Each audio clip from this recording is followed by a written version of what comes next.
Thank you, Mr. Speaker. Mr. Speaker, a couple of days ago, I was being translated a small video clip where the distinguished senator of Kirinyaga was crying because of the way his farmers have been terrorized by brokers. And as soon as I saw that, I went ahead and I started doing some research on why the distinguished senator was really perturbed. And I realized that, Mr. Speaker, that sometimes we make legislation that kills this economy and promote brokers or cartels or a cabal. Mr. Speaker, as we sit now, about 90% of the crop, Macadamia, which is produced in Kenya, is for export. And when I heard my good friend, the senator from Makueni, Senator Manzo, saying that Kenyans cannot produce and sell directly to the export market, I wonder, what exactly are we doing? So, Mr. Speaker, I hope that when you commit that to the Committee of Agriculture, the first thing they will do is to bring that piece of legislation called AFA, which was passed in 2009, and I think it was passed by a few cartels, and amend that act.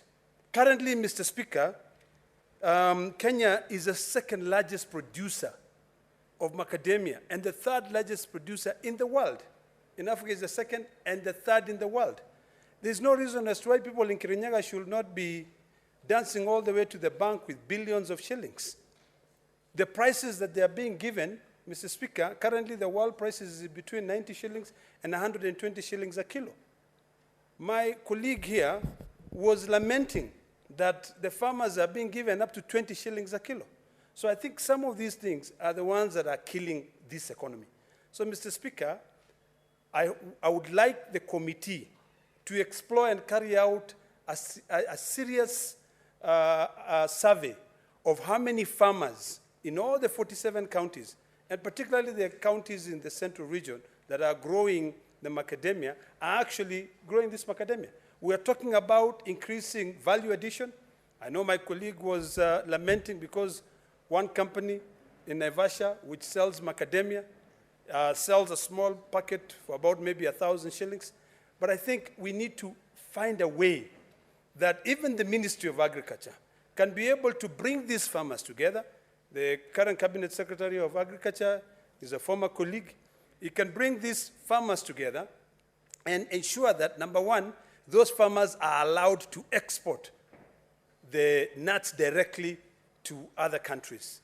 I mean, currently, Mr. Speaker, some of us are exporting products without having to seek authority from the Cabinet Secretary. Why should we then, set aside a particular crop just to benefit a cabal? So, Mr. Speaker, this is a fantastic statement, and I fully support it, and I hope that we can be able to help our farmers resolve the problem. Thank you, Mr. Speaker.